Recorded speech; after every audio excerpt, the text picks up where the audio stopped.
शिव के शिवालय में 3 स्थानों का स्पर्श अवश्य जरूर।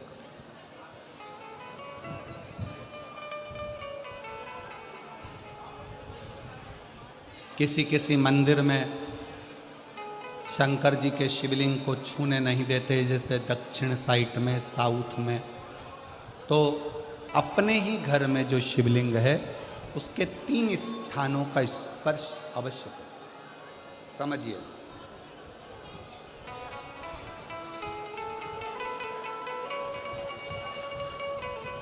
पहला शंकर भगवान के जहाँ से जल बहता है उस स्थान, ये जलाधारी है, जल बहता है, ये शिवलिंग है, यहाँ से जो पानी नीचे की ओर जाता है उस स्थान का स्पर्श अवश्य करें। दूसरा, शिवलिंग का जो गोल भाग है उस गोल भाग में कहीं पर भी अपनी हथेली का स्पर्श अवश्य करें।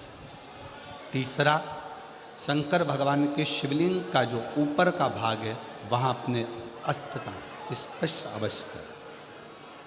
तीनों स्थान पर ब्रह्मा, विष्णु और महेश का स्मरण करते हुए जब वैशाख महीने में आप शंकर भगवान को जल समर्पित करें। शिव जी को जब वैशाख के महीने में जल दिया जाए तो दोनों हाथ से अंजलि में कलश रखकर शंकर भगवान की अपने हाथ की अंजलि में जल रखकर शिव जी को जल अवश्य समर्पित करें। शिवरात्रि के वैशाख महीने की शिवरात्रि पड़े, वैशाख महीने की प्रदोष पड़े तो एक बेलपत्र शंकर को अवश्य समर्पित करें। मान लो गर्मी बहुत तेज है, पेड़ों पर बेलपत्र नहीं मिले तो एक दुर्वा शिव को अवश्य समर्पित करें। मान लो बहुत तेज गर्मी पड़ने पर, या रतनगढ़ में तो हम देख रहे हैं रजी रज, धूली धूल इतनी है, मिट्टी इतनी है कि यहाँ तो दुर्वा मिलना भी बड़ा मुश्किल है, तो एक चावल का दाना शिव को जरूर समर्पित करो। उतने में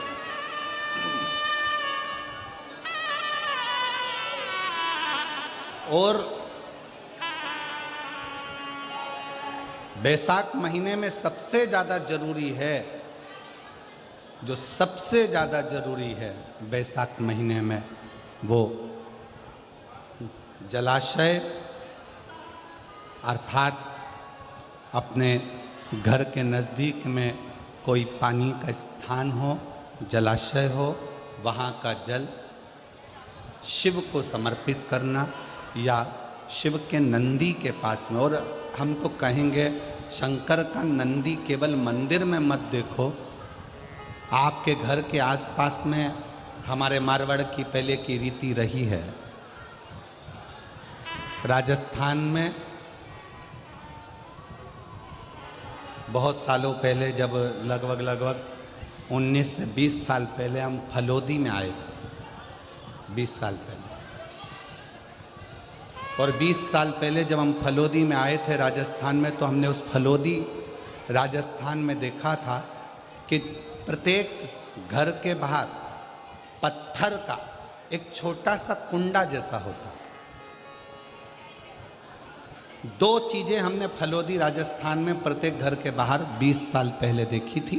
एक इतना बड़ा कुंडा पत्थर का जिसमें लोग भोजन रख देते हैं, और एक बड़ा सारा कुंडा जिसमें लोग पानी भर देते हैं, जिससे चिड़िया, पशु, पक्षी, गौ माता सब उस पानी को पीती रहे और आपका और हमारा कल्याण होता रहे। इस भाव से रखा प्रयास करो। शिव जी को तो जल समर्पित करो,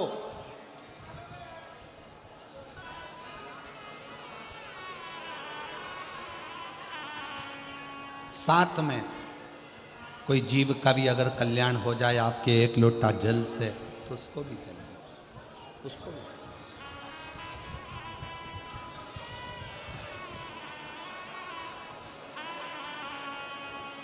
शंकर भगवान, भगवान ओघड़दानी शिव, जिनका चढ़ा हुआ जल केवल मात्र स्पर्श, आचमन, दर्शन आपका और हमारा कल्याण कर देता। शिव महापुराण का एक बहुत सुंदर संवाद है।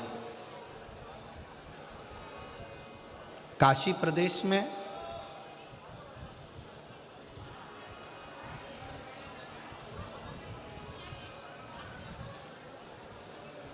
एक संवाद बड़ा सुंदर आता है महाराज।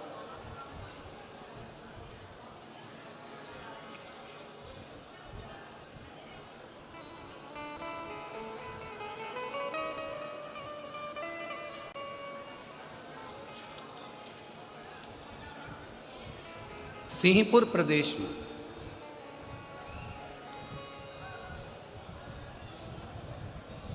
एक महाव्रती ब्राह्मण रहता था।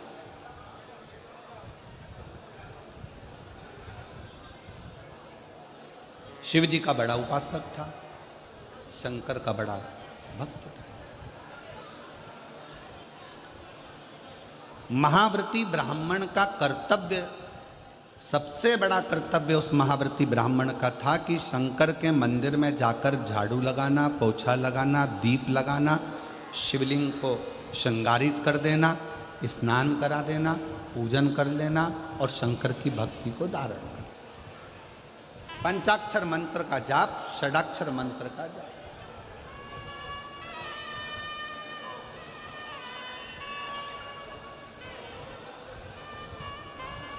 पूरे सिंहपुर में, पूरे प्रदेश में इस महाव्रती ब्राह्मण की चर्चा थी, पूरे प्रदेश में। सब इसको जानते थे, शंकर का भक्त, शंकर का भक्त, शंकर का भक्त, शिव भक्त, शिव भक्त कहकर इसको पुकारते।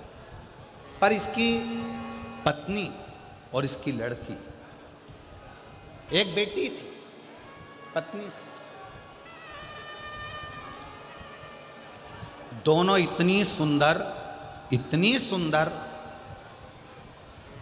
कि देवलोक की अप्सराएं भी उनके सामने फीकी रही।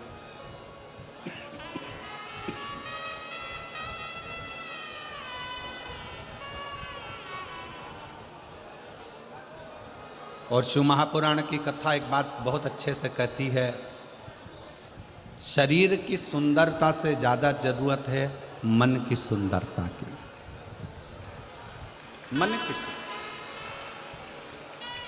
तुम्हारा अच्छा शरीर देखकर भगवान कभी प्रसन्न नहीं होते, तुम्हारे अच्छे वस्त्र देखकर भगवान कभी प्रसन्न नहीं होते। कभी तुम्हारे शरीर पर आभूषण है, रतन है, सोना है, चांदी है, हीरा है, पन्ना है, उसको देखकर मेरा भगवान कभी प्रसन्न नहीं होता। तुम कितने सुंदर हो उसको देखकर भी भगवान कभी प्रसन्न नहीं होता। ईश्वर कब प्रसन्न होता है?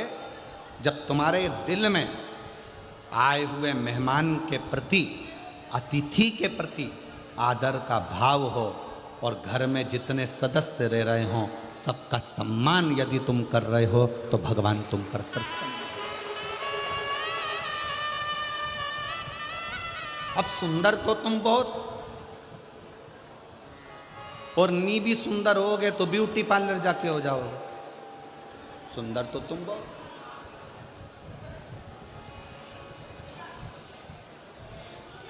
अब मालूम पड़े तुम्हारा चेहरा सुंदर है, तुम्हारा तन सुंदर है, तुम दिखने में सुंदर हो, और मालूम पड़े तुम्हारा जो मन है, तुम्हारा जो हृदय है, तुम्हारा जो मन है, मालूम पड़े वो व्यर्थ चर्चाओं में, व्यर्थ बातों में, व्यर्थ बातों में लगा हुआ है, तो वो किस काम का?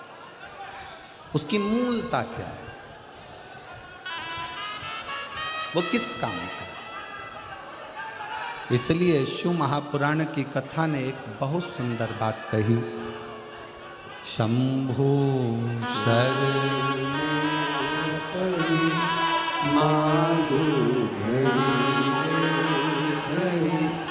दुख काटो दया करीने दर्शन आपो शंभु शरण मानो दुख काटो दया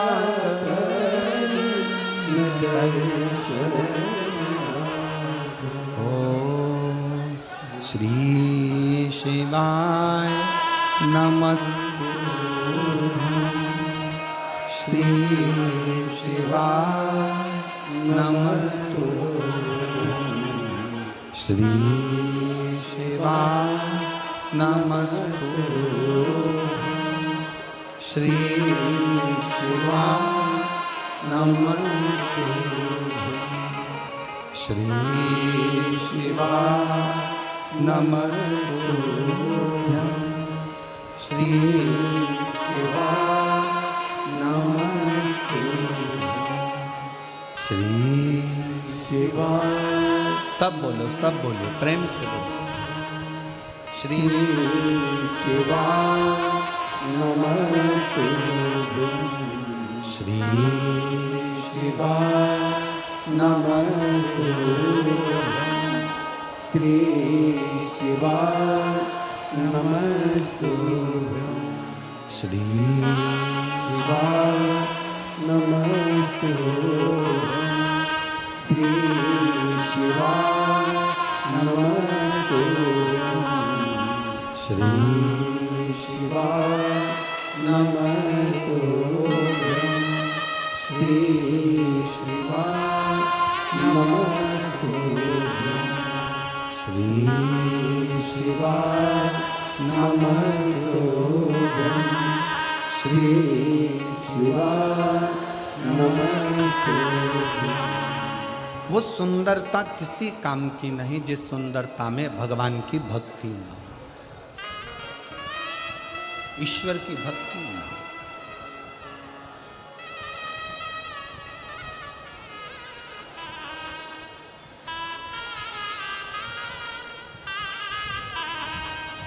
हमारा एक निवेदन आप सब स्वीकार करिए,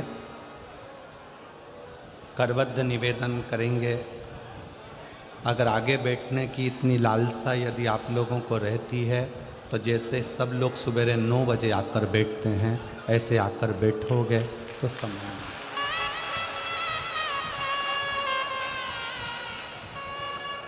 कथा केवल लाहौटी जी की नहीं, पूरा रतनगढ़ के एक एक बच्चे बच्चे की यह कथा है और रतनगढ़ की यह कथा इसको दिल से सुनो।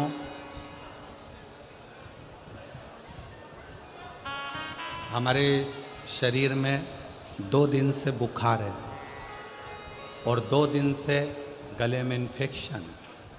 उसके बाद भी आप लोग धूप में तप कर आते हो तो हम अपना कक्ष छोड़कर तपती हुई बुखार में, अभी भी आप हाथ देखेंगे तो बुखार में है, उसके बाद भी शिव महापुराण की कथा आपको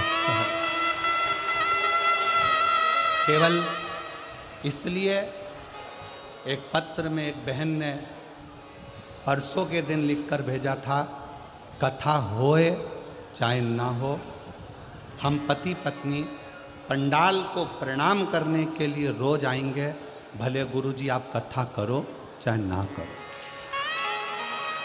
केवल आपके विश्वास के बल पर ये कथा कहने के लिए हम भी वहाँ से यहाँ तक आते, और आप दिल से सुनोगे तो ये कथा केवल प्रदीप मिश्रा नहीं बाच रहा है, इस कथा को स्वयं देवादिदेव महादेव आकर बाच रहे। हृदय से सुनो, दिल से श्रवण करो।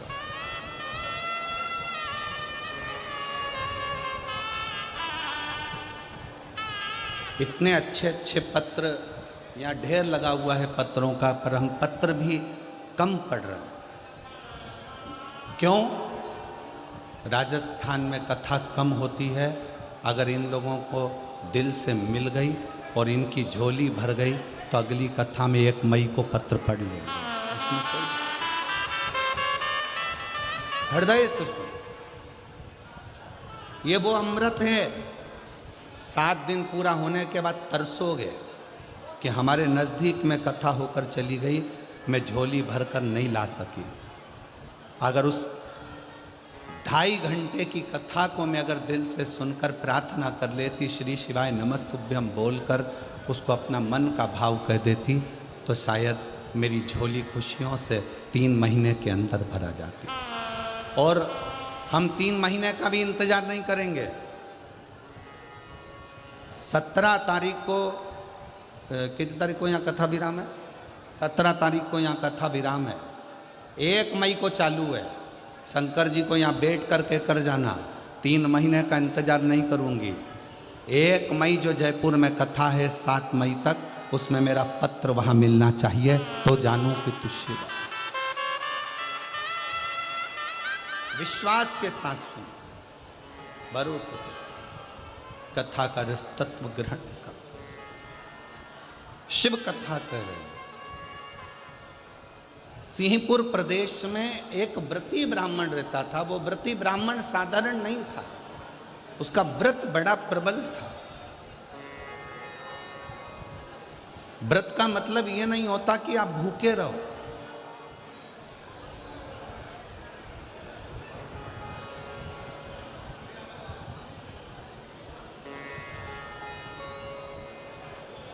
भाई श्री हनुमान प्रसाद जी पोद्धर जी ने अपनी वाणी में कल्याण के शिव अंक में, अगर बन सके तो आप पढ़िएगा, कल्याण के शिव अंक में भाई श्री ने एक लाइन लिखी है।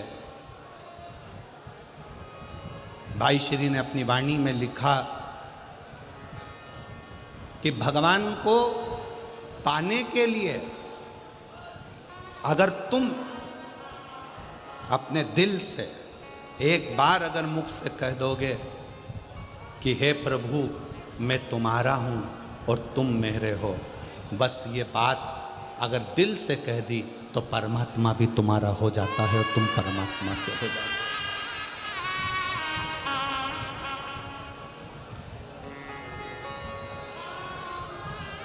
हो। जरूरी नहीं कि उपास करोगे तो भूखे रहना पड़ेगा। व्रती का मतलब क्या होता है? व्रती का मतलब क्या है?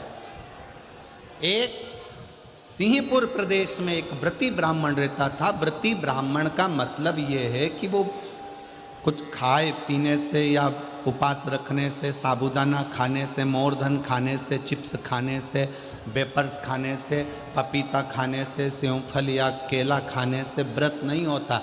व्रत का मतलब है कि तुमने एक नियम बना लिया कि मैं रोज अपने घर से 1 लोटा जल लेकर शंकर के मंदिर जाऊंगी, या आपने कोई नियम बना लिया कि मैं 15 मिनट शंकर का भजन करूंगी, या नियम बना लिया राम नाम, कृष्ण नाम, शिव नाम जपूंगी, ये तुम्हारा व्रत हो गया। तुम व्रती हो गए। ये व्रत तुमने धारण कर लिया।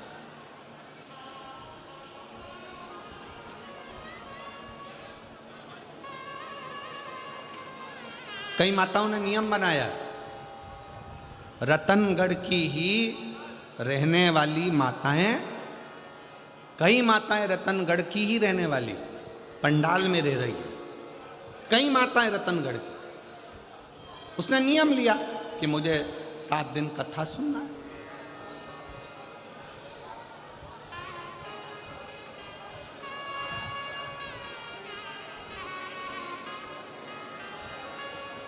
उसका नियम था, व्रती है। व्रत करने का मतलब यह नहीं है कि तुमने उपास करा, कुछ खाया पीना छोड़ दिया, कुछ खाना पीना छोड़ दिया तो भगवान तुमसे प्रसन्न हो जाएगा।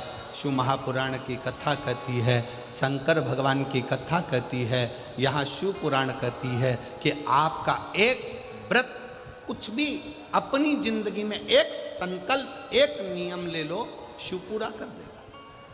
व्रती हो गया। एक ब्राह्मण रहता था, बड़ा व्रती था, महाव्रती।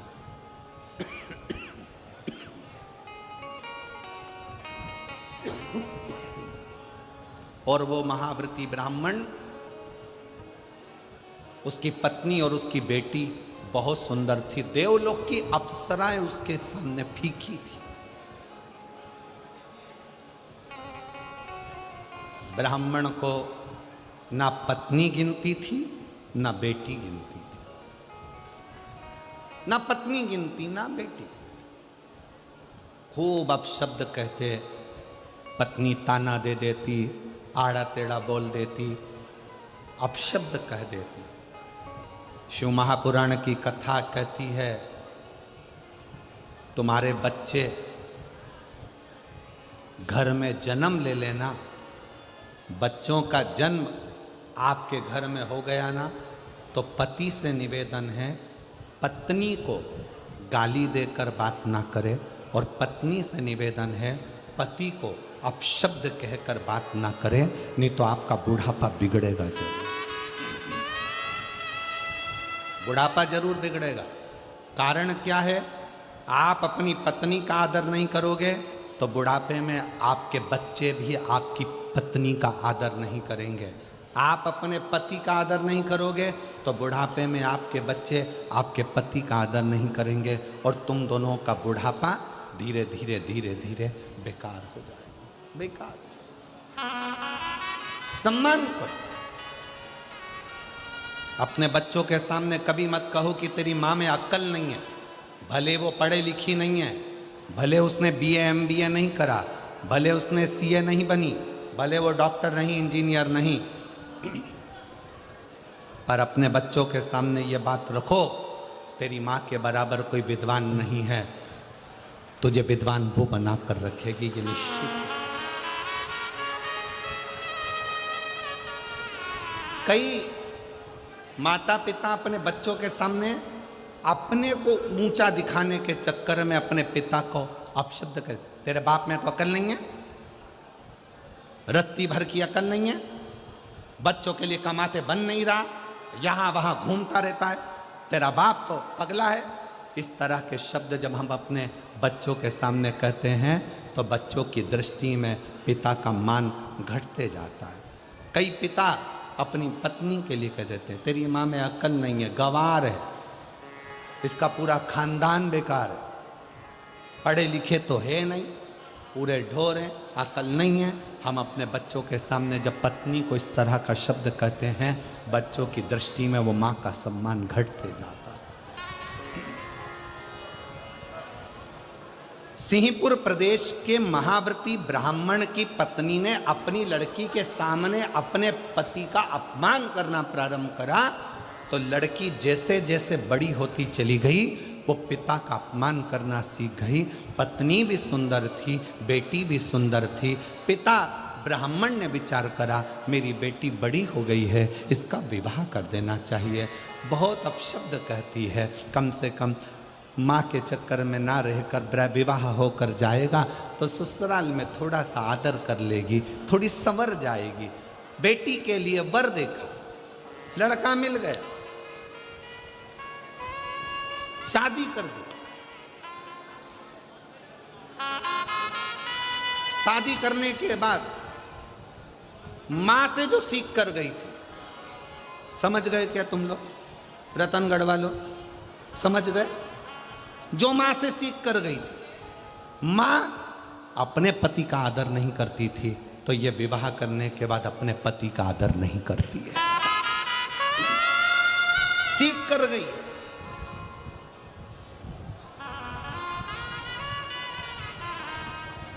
निवेदन है,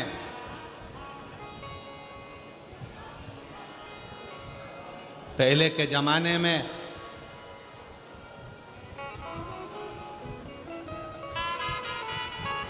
लड़की को डर लगता था सास कैसी मिलेगी। आज के जमाने में सास की रातों की नींद उड़ जाती है, जगदम्बा कैसी आएगी, कैसी कैसी। क्यों? पहले के जमाने में 4 लड़के रहते थे तो चिंता नहीं रहती थी। आज के जमाने में ले दे के एक तो बेटा और उसी की धर्म पत्नी आना है, और वो भी लड़ झगड़ के अपने ही रतनगढ़ में अपने से ही अलग होकर दूसरी जगह जाकर रहेगी। लोग क्या कहें? सोचना पड़ता है, 50 बार विचार करना पड़ता है।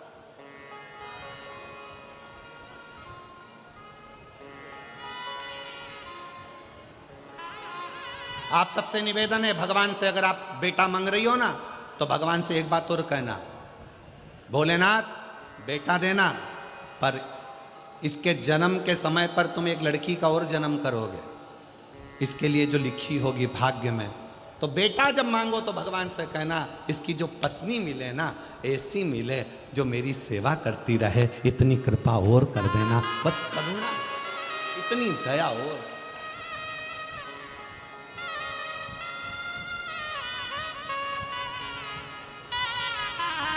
ऐसी मत भेज देना जो 24 घंटे साड़ी में तो पिन लगाए, ब्यूटी पार्लर से आए और दिमाग हमारा खाए। ऐसी मत भेज दे, ऐसी नहीं चाहिए। प्रेम परोसने वाली। बेटी ने अपनी माँ से सीखा था, क्योंकि माँ पंडित को गिनती नहीं थी, ब्राह्मण को, जो व्रती ब्राह्मण था उसको अपशब्द कहती थी, ताना देती थी, गाली देती थी, आड़ा टेढ़ा कहती थी, दिन रात कोसती थी, दिन रात कोसती थी। कोई दूसरा आता, ब्राह्मण की पत्नी का आदर करता, सम्मान करता, तो ब्राह्मण की पत्नी उसको खूब सम्मान देती थी। उसके लिए अंदर जाके शरबत बना कर लाती, सुंदर सुंदर भोजन बना कर लाती, उसको खिलाती। पति बैठा रहता, उसको कुछ ना देती। यही कि यही लड़की ने सीख लिया, और लड़की का विवाह हुआ, ससुराल गई। ससुराल में जाने के बाद वहाँ पर जो माँ से सीख कर गई थी वैसा ही कि वैसा ही क्रम करा। परिवार के बाकी के लोग आते तो उनसे हंस बोल कर बात करती, पति का अपमान करती, अपशब्द कहती। पति ने अपने परिवार वालों को बुलाकर कहा कि इसको इसके मायके भेज दो, और ये वहाँ जाकर थोड़ा सीख कर आए। अब कौन समझाए कि जो सीख के आई है वही तो कर रही है, कौन समझे?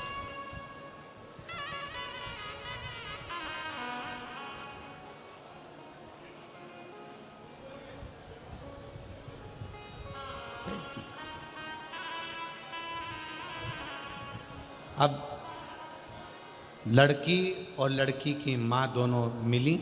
पिताजी ने अपनी बेटी को बिठाकर समझाया, बेटा ससुराल में सबका आदर करना सीख, सम्मान करना सीख। इतने में माँ जूड़ा बांधती बांधती आई और आकर बोली, ये अपना ज्ञान अपने पास रखो। आज तो मेरी बेटी से कह दिया, आगे से कुछ कहने की जरूरत नहीं है। ब्राह्मण ने कहा, ये जितनी तुम्हारी बेटी है उतनी मेरी भी बेटी है, मेरा फर्ज बनता है अपनी बेटी को उपदेश देना। शिव महापुराण का ये चरित्र, सिंहपुर प्रदेश के ब्राह्मण का ये चरित्र हमें बता रहा, उतना मेरा भी फर्ज बनता है कि मैं इसको समझाऊं। अपना ज्ञान अपने पास रखो, अपनी विद्वत्ता अपने पास रखो।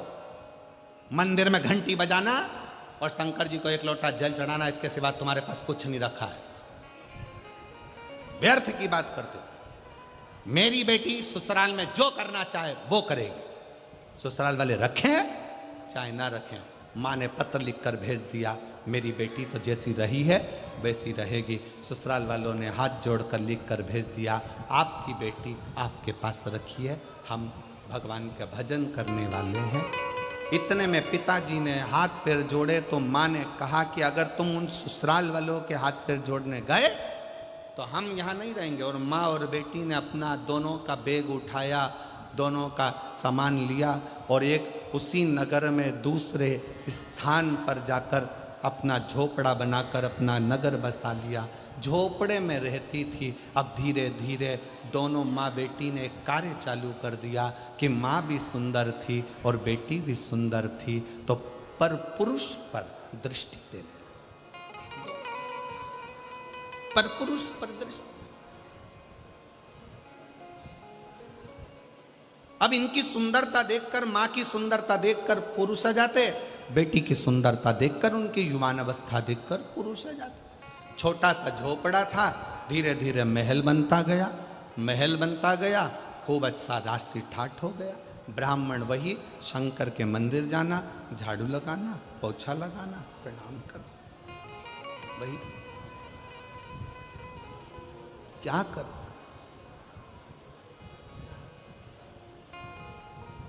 और मत बुरे कर्म कर बंदे, वरना पछताएगा, भगवान की आंखों से तू बच नहीं पाएगा, तू बच नहीं पाएगा। अरे ओ अज्ञानी मत कर नादानी, अरे ओ अज्ञानी मत कर नादानी, तेरे कर्म का फल भी तू ही पाएगा, जैसा किया तूने तेरे आगे आएगा। मत बुरे कर्म कर बंदे, वरना पछताएगा, भगवान की आंखों से तू बच नहीं पाएगा, तू बच नहीं पाएगा। अरे ओ अज्ञानी मत कर नादानी, अरे ओ अज्ञानी मत कर नादानी। अपने कर्म का भोग अपने को भोग, अपने कर्म का फल अपने को, कोई दूसरा नहीं भोगने वाला, हम स्वयं हो। आपके ही रतनगढ़ के श्याम बाबा के भक्त, श्याम बाबा की कथा कहने के लिए निरंतर तल्लीन रहने वाले श्री भाई मनुश्री जी यहाँ पधारे हैं। एक बार जोरदार ताली बजाकर उनका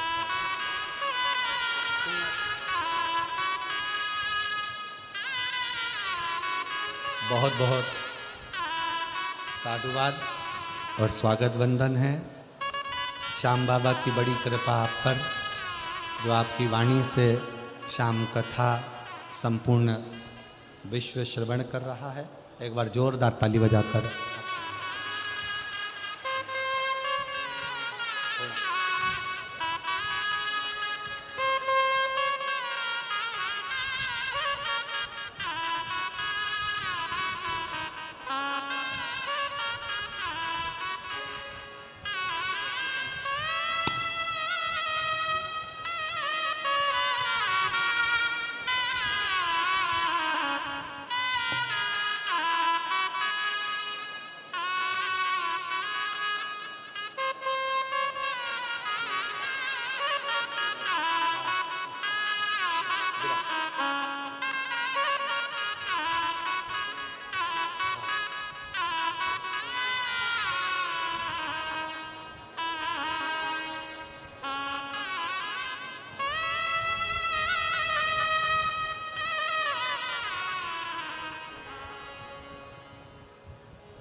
एक बार जोरदार ताली बजाकर भाई श्री मनुश्री जी का बहुत बहुत साधुवाद, जो इस पवित्र पावन शिव महापुराण कथा के रस तत्व को ग्रहण करने के लिए यहाँ पधारे। और उससे बड़ा सौभाग्य ये है कि आप श्री के पिताश्री भी यहाँ आए हैं, उनके लिए भी बहुत बहुत प्रणाम नमन करता हूँ। शिव कृपा कहते हैं, शिव कथा का, भगवान शंकर का संवाद कहते हैं। मनुश्री जी की वाणी में ऐसा लगता है कि स्वयं श्याम बाबा अपनी कथा का गुणगान करते हैं और इतनी सुंदर वाणी से आप हमेशा शिव कथा का, श्री श्याम कथा का वर्णन करते रहते हैं। बहुत बहुत साधुवाद है, प्रणाम करता हूँ। शिव कथा कर रही है,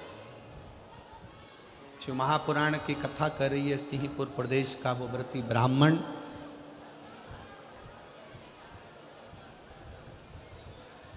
पत्नी और बेटी ने दोनों ने गलत कृत्य प्रारंभ कर दिया। गलत कृत्य,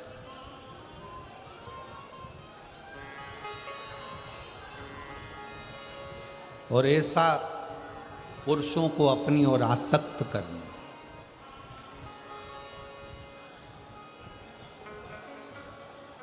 पुरुषों को अपनी ओर लेकर आना, ये उनका एक क्रम बन गया। क्यों दी परमात्मा ने सुंदरता? किस लिए दी? सुंदरता क्यों दी गई? किस लिए प्रदान करी गई? शिव महापुराण की कथा कहती है, अगर भगवान ने सुंदरता दी है तो वो केवल गलत कृत्य के लिए नहीं, परमात्मा ने सुंदरता दी है तो ये दिखाने के लिए दी है कि आप सुंदर होने के बाद भी भगवान के गुणगान में लगे हो। मतलब ये दूसरे को प्रेरणा दे, दूसरे की प्रेरणा है।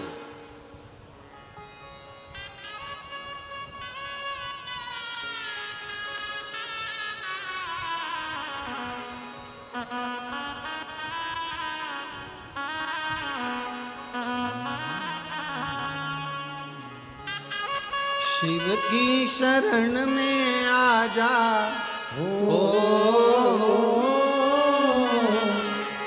शिव की शरण में आ जा, बाबा की शरण में एक बार आ जा, भोले की शरण।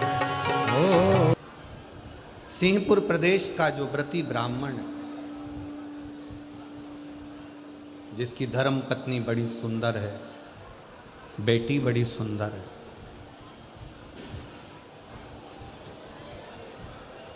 बेटी ने पति का घर छोड़ दिया है।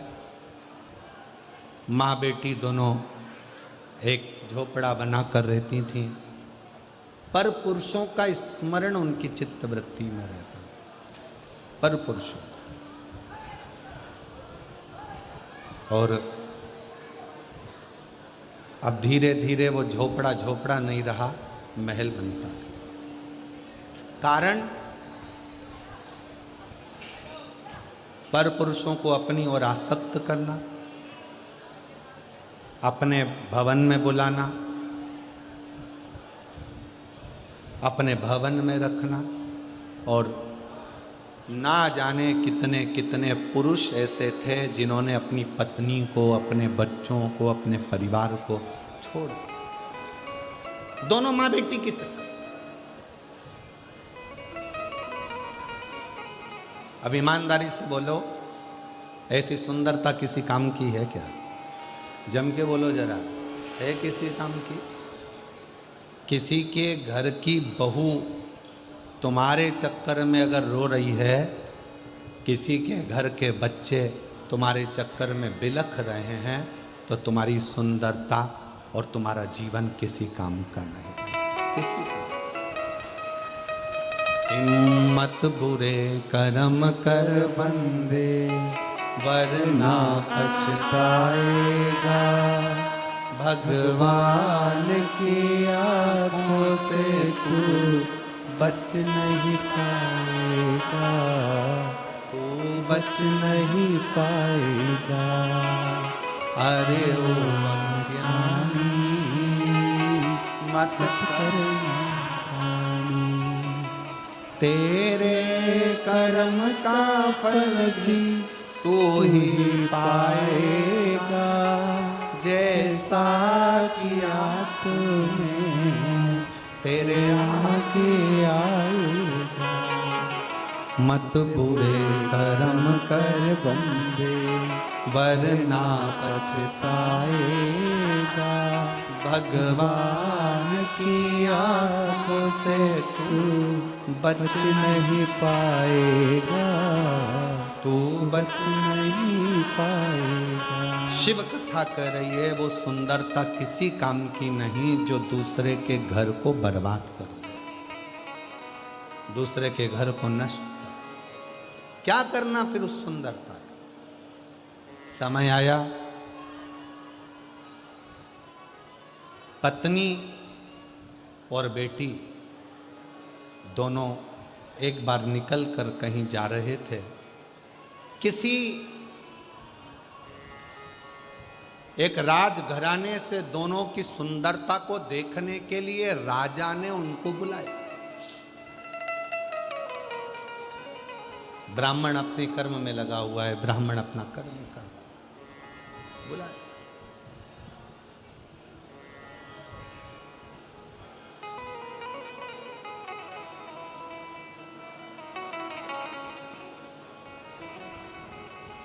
तब तक राजा भी उस सुंदरता को देखेगा।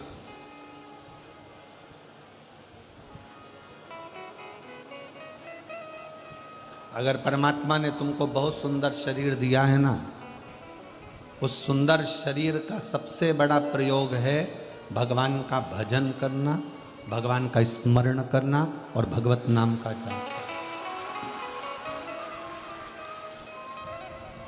कब तक देखेगा? मार्ग से जा रही थी दोनों, एक हिंसक पशु ने दोनों को भक्षण कर लिया।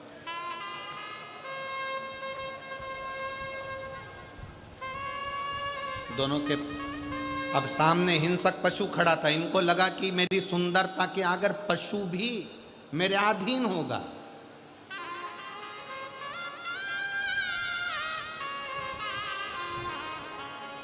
ए भाई, एक काम में डूबा हुआ व्यक्ति तुम्हारे अधीन हो सकता है सुंदरता देखकर,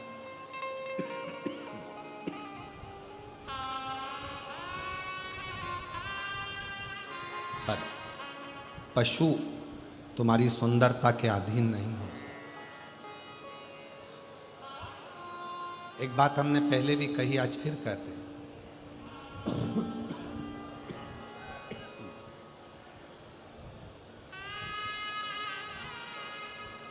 तुम कितनी भी अंग्रेजी पढ़ लो, कितने भी वीआईपी बन जाओ,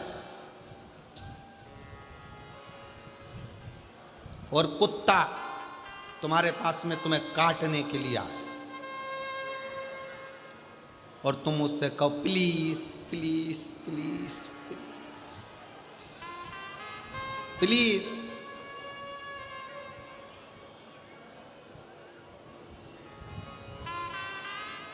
मुझे टच मत कर, प्लीज प्लीज, तुम्हारी अंग्रेजी कितनी भी झाड़ो, कुत्ता के संपट पड़ेगी? कुत्ता के समझ में आएगी? कुत्ता को तुम कितनी भी अंग्रेजी बोलो वो नहीं समझ सकता, पर कुत्ता के लिए तुम्हें हिंदी की एक भाषा का प्रयोग करना पड़ेगा, हाट।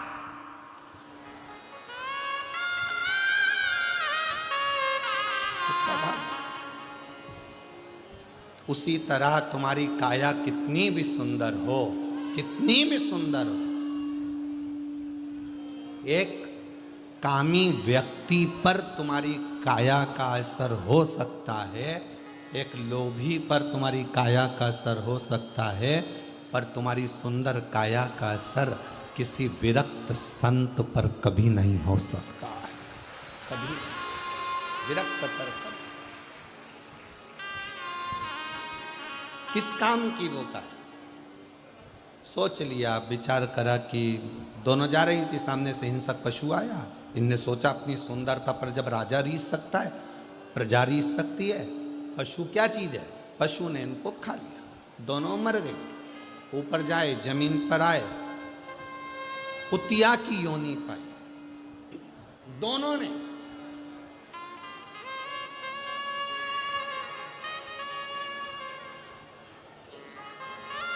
एक कुतिया की योनि दोनों ने पाई, और वो कुतिया की योनि भी कैसी थी? एक पांव कुतिया का टूटा हुआ था, कान कटा हुआ लटक रहा था, सिर पे उस कुतिया के पूरा घाव पड़ा हुआ था, कोई जानवर उसको खा गया था, उसमें सिर खुला था, कीड़े पड़ रहे थे। दोनों माँ बेटी ने जो कुतिया की योनि पाई, दोनों शरीर से सड़ रहे थे, दोनों। अब एक जन्म में तो तुम्हारी सुंदरता काम आ गई, अब अगला जन्म क्या बीत रहा। कभी कभी आप भी अगर मार्केट में जा रहे हो और तुमको अगर ऐसा कुत्ता नजर आता है, पाँव टूट गया, सिर पे घाव हो रहा है, शरीर जला हुआ है, शरीर पर इल्ली पड़ रही है, तड़फ रहा है, दिख रहा है, आप उसको पानी पिला दोगे, औषधि करा दोगे, सब कुछ करा दोगे, पर उसके कर्म का दंड तो उसको होगा। कुतिया का जन्म मिल गया दोनों को, दोनों आपस में मिलती, रोती, अपने आप को कोसती। इसके जो घाव थे, माँ के सिर पर जो घाव लगे थे, वो बेटी चाट कर उसको ठंडक देती, और बेटी के शरीर पर जो घाव थे वो माँ चाट कर ठंडक देती। और कुतिया भी बनी तो कहाँ, उसी नगर में, उसी गांव में, जिस गांव में वो महाव्रती ब्राह्मण रहता था। पति को सूचना मिल गई थी, मेरी पत्नी और मेरी बेटी मर चुके हैं। पति का नियम था शिव के मंदिर से जाना, शंकर को जल चढ़ाना, शिव का जल अपने पात्र में झेलना और झेल कर लेकर चल आज शंकर का झेला हुआ जल, शिव का चढ़ा हुआ जल वो व्रती ब्राह्मण लेकर जा रहा था। सामने ठोकर लग गई, गिर गया, जल पूरा जमीन पर गिर गया। ये दोनों माँ बेटी वहाँ से निकल रही थी, दोनों को प्यास लग रही थी। प्यास लगते से ही उन्होंने उस जल पर झपकी, और जल को झपक कर जैसे ही चाटना प्रारंभ करा, चाटते से ही कुछ ही दिनों में प्राण छूट गए और शंकर के धाम में पहुंच गए, शिव धाम में। शंकर पे चढ़ा जल कोई साधारण जल नहीं है। एक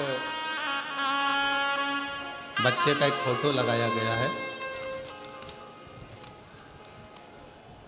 मोनिका सैनी, जिला चुरू गांव, राजलदेश्वर, वार्ड नंबर 32 में रहती हैं।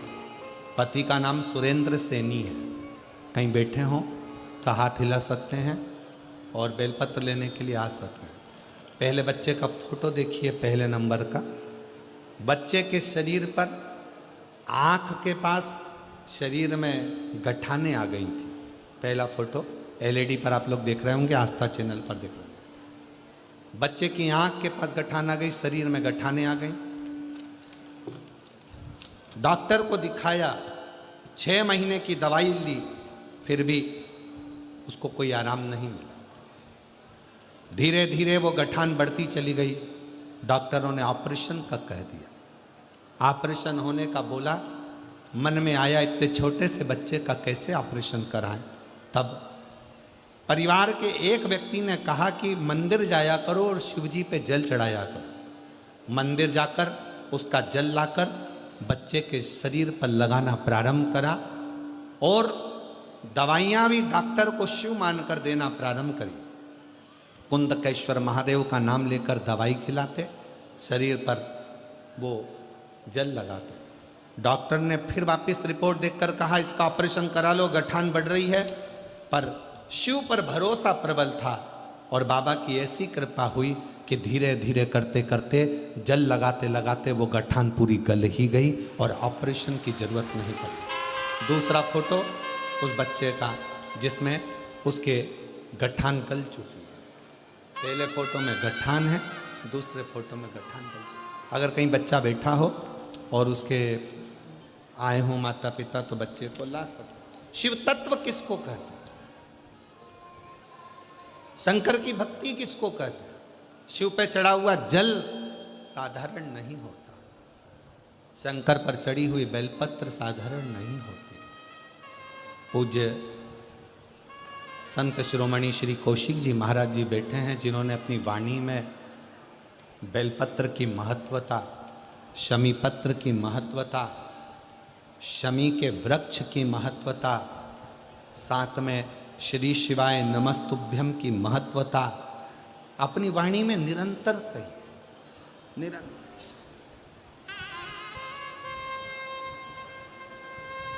शिव जल साधारण नहीं है, शंकर की भक्ति साधारण नहीं है, शिव स्मरण साधारण है।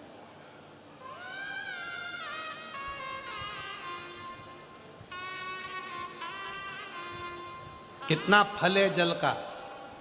पार्वती जी को मालूम था शंकर जी को इतनी जल्दी प्रसन्न नहीं कर सकते, तो पार्वती जी ने एक नियम बनाया, पार्थिव शिवलिंग का निर्माण करना और शिव जी पे जल चढ़ाना। एक लोटा जल सारी समस्या का हल। पार्वती जी ने शंकर की भक्ति करना प्रारंभ। एक पत्र और है, बड़ा सुंदर है।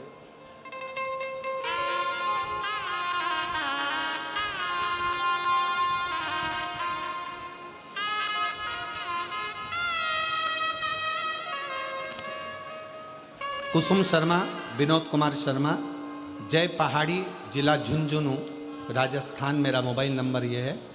मेरी शादी 2010 में हुई थी, 2000 में हुई थी। 10 वर्ष तक मुझे संतान का सुख नहीं हुआ, क्योंकि मेरी दोनों फिलोपिन ट्यूब ब्लॉक थी। मैं बच्चा दानी में टीवी होने के कारण मेरे बच्चे को जन्म नहीं दे सकती। डॉक्टर के हिसाब से मैं मां नहीं बन सकती, मेरी दोनों ट्यूब ब्लॉक है। डॉक्टर ने मना कर दिया कि तुम मां नहीं बन सकती, संतान का सुख नहीं होगा। तब 2022 में आपकी पहली बार कथा सुनी और उस दिन मन में विश्वास आ गया कि अब मैं भी मां बन सकती हूं। भले मेरे गर्भ में बच्चा दानी में ट्यूब बंद है और मुझे इन्फेक्शन है, पर मुझे विश्वास है कि मेरा बाबा मुझे संतान जरूर देगा। मैंने उसी समय पर 2022 से कथा सुनना प्रारंभ करा, मंदिर में सेवा करना प्रारंभ करा, एक लोटा जल चढ़ाना प्रारंभ करा। सीहोर गई, वहां से कंकर शंकर पूजन कर आई, रुद्राक्ष लेकर आई, जिसका पानी पी थी। और बाबा की ऐसी कृपा हुई, धीरे धीरे क्रम करते करते करते करते 10 साल 15 साल तो पहले निकल चुके थे।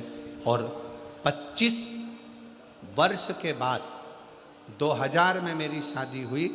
2000 के शादी के बाद में लगभग 24 से 25 वर्ष के बाद मेरा गर्भ बाबा की कृपा से ठहर गया। गर्भ तो ठहर गया, पर बच्चा दानी में बच्चा तो आ गया, बच्चा भी 6 महीने का हो गया। डॉक्टर ने उसी समय पर जांच कर कर कहा कि 6 महीने के बच्चे को तुम्हें निकलवाना पड़ेगा, क्योंकि अंदर बच्चा बेकार हो रहा है, बच्चा बेकार। कहीं बैठे हो कुसुम शर्मा, विनोद कुमार शर्मा, अगर बच्चा आया हो साथ में तो उसको लेकर आ सकते हैं। कहीं बैठे हो तो हाथ हिला सकते हैं। 23 से 24 वर्ष बीत गए, संतान का सुख नहीं। 6 माह का बच्चा गर्भ में, डॉक्टर कह रहे हैं कि इसको निकलवा दो, बाहर की तरफ इसको लाओ, निकालो। हमारा मन नहीं करा, हमने डॉक्टर साहब 1 महीना और छोड़ दो, जैसा भी होगा शिव का कृपा पात्र होगा। डॉक्टर ने कह दिया ये बच्चा बेकार ही हो सकता है। मन में बड़ा दुख हुआ। 1 महीना दवाई लेते रहे, डॉक्टर की जांच कराते रहे। डॉक्टर हर बार बोलता रहा कि इस बच्चे को बाहर निकाल दो। जैसे तैसे 20 दिन और निकाले, 6 महीना 20 दिन का बच्चा गर्भ से बाहर निकालना पड़ा डॉक्टरों के कहने पर। डॉक्टर ने कहा ये बच्चा ठीक नहीं है। मन नहीं माना, डॉक्टर से कहा आप इस बच्चे की बीमारी का इलाज करो, मेरा शंकर इसको ठीक करेगा। मेरी माँ मंदिर जाती, शिव पर चढ़ा जल लाकर नर्स को देती, बच्चे के शरीर पर लगाते जाते। 6 महीने 20 दिन का बच्चा आज बाबा की कृपा से पूर्ण तरह से स्वस्थ है। और शिव की कृपा से शिव भक्ति का फल किसको कहते हैं? शंकर की उदारता किसको कहते हैं? शंकर की करुणा। शंकर की करुणा किसको कहते हैं? उसकी उदारता। शिव पर चढ़ा जल, साधारण नहीं।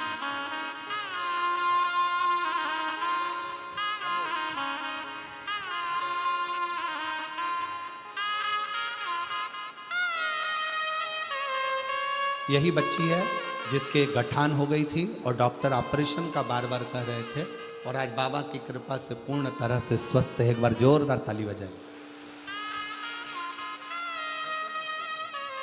आंसू पोछ, आंसू पोछो।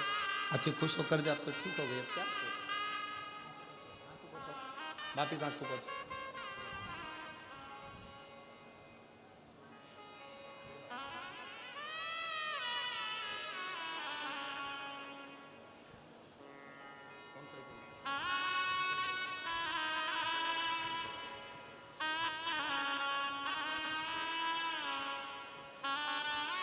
शिव तत्व में वो फल है। पार्वती जी ने शंकर को एक लोटे जल से प्राप्त किया है। हमारे बीच में परम पूज्य विद्वत जन विराजमान हैं। मैं बड़े भाव से निवेदन करूं, आपकी वाणी से दो शब्द इस शिव महापुराण की कथा में रतनगढ़ वालों को भाई श्री की इस पवित्र भूमि पर प्राप्त हों। भाई श्री हनुमान प्रसाद जी पोद्धर जी की यह पवित्र जन्मस्थली रतनगढ़, जहाँ कथा का लाभ आप और हम ले रहे हैं और अपने जीवन को धन्य बना रहे हैं। परम पूज्य श्री उस अर्चन में अपन को घबराने का काम नहीं। परम पूज्य हमारे एक बड़ा सुंदर व्याख्यान वर्णन है। मान लो किसी काम के लिए आप बहुत दिनों से लगे हुए हो और वो कार्य पूर्ण नहीं हो रहा, बहुत दिनों से लगे हो, मेरा ये कार्य होना चाहिए, मेरा ये कार्य होना चाहिए, मेरा ये कार्य होना चाहिए, और नहीं हो रहा। तो शिव महापुराण का एक बड़ा सुंदर सा भाव कहा, बहुत सुंदर सा भाव वर्णन किया कि बेलपत्र का जो नीचे का जो भाग होता है, बेलपत्र के जो नीचे का जो भाग है, इस नीचे के भाग में थोड़ा सा गाय का घृत, देसी गाय का थोड़ा सा घी घृत इस नीचे के भाग में लगा लेना चाहिए। ये उनके लिए भी है जो बहुत दिनों से कोई कार्य करना चाह रहे हैं पर हो नहीं रहा, बहुत दिनों से लगे हुए हैं, आज होगा, कल होगा, परसों होगा, कोई फाइल अदालत में अटकी हुई है, कोई प्रशासनिक कार्य अटका हुआ है, कोई कार्य अटक रहा है, उसके लिए बहुत जरूरी। नीचे की जो डंडी है उसमें घृत लगा लो, घी गाय का, और इस दो पत्ती और बीच की पत्ती के बीच का जो डंडी का भाग है, बीच की जो डंडी का भाग है, इसमें लाल चंदन लगा लीजिए।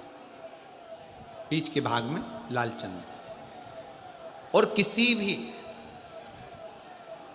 प्रदोष के दिन प्रातः से लेकर शाम तक के बीच में, प्रदोष काल के मध्य तक के बीच में कभी भी इस बेलपत्र को शंकर भगवान को, ये जो डंडी का मुख है, ये डंडी का मुख जलाधारी की ओर हो और इस बेलपत्र को शिव जी पर समर्पित कर दो। एक लोटा जल जो आप लेकर गए हो उसको 3 बार इसी बेलपत्र को चढ़ाने के बाद जो जल लेकर गए हो वो 3 बार अपनी कामना कर कर इस बेलपत्र पर समर्पित कर दो। इसी बेलपत्र को वापिस लेकर आ जाइए और अपने कोई भी स्थान पर, पूजन वाला आदि कोई भी स्थान हो, वहाँ उसको रखिए। 3 महीना तो जाने दो, अगर बाबा ने चाहा तो 15 दिन भी नहीं लगने देगा और कार्य की सफलता जरूर, कार्य की सफलता जरूर। शिव उपासना, पार्वती जी के जीवन में, माता पार्वती जी के जीवन के अंतर्गत कितनी कितनी अड़चन है, कितनी अड़चन, पर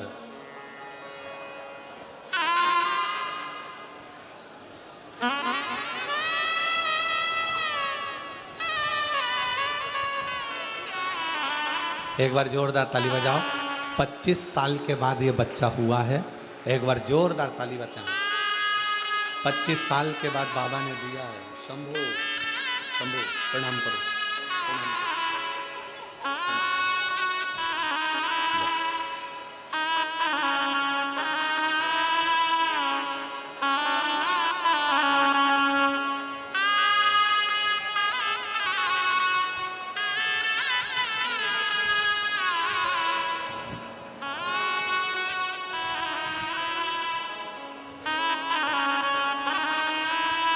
6 महीना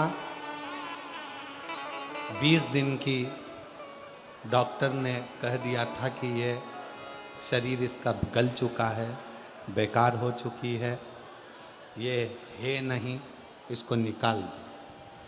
6 महीना 20 दिन की इस बच्चे को जन्म दिया। डॉक्टर ने हाथ ऊंचे कर दिए, पर इस माँ को भी साधुवाद दूंगा जिसने मंदिर में भेज भेज कर 1 लोटा जल चढ़वाकर उसका पानी इस बच्चे को लगाती रही, और आज 25 साल के बाद माँ की गोद में बच्चा है। कई लोग ऐसे हैं जो 2 साल 3 साल में हार जाते हैं कि हमारे घर बच्चा नहीं होगा। एक बार अगर मौका मिले तो शिव महापुराण की कथा के पंडाल में बैठकर जब आरती हो, कर्पूर गौरम पूर्ण हो जाए, जब यहाँ से जाओ, उस भूमि को नमन कर कर उसकी रज को अपने गर्भ पर अपने हृदय से लगाकर विनती कर कर तो देखो 25 साल क्या, हमने तो अपने व्यासपीठ पर देखा है 40-40 साल बाद भी बाबा ने संतान दी है। तो ये तो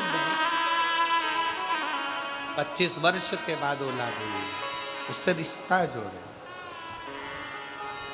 रिश्ता तेरा मेरा सबसे प्यारा, रिश्ता तेरा मेरा सबसे प्यारा। तू मेरा बाबा, मैं हूँ तेरा लाला, मैं हूँ तेरा लाला। तू मेरा बाबा, मैं मैं हूँ तेरा लाला, मैं हूँ तेरा। एक संबंध शिव से जोड़ने का प्रयास करो। माँ पार्वती के जीवन में बहुत अड़चने आई, पर शंकर का चढ़ाया 1 लोटा जल सारी अड़चनों को हरता रहा।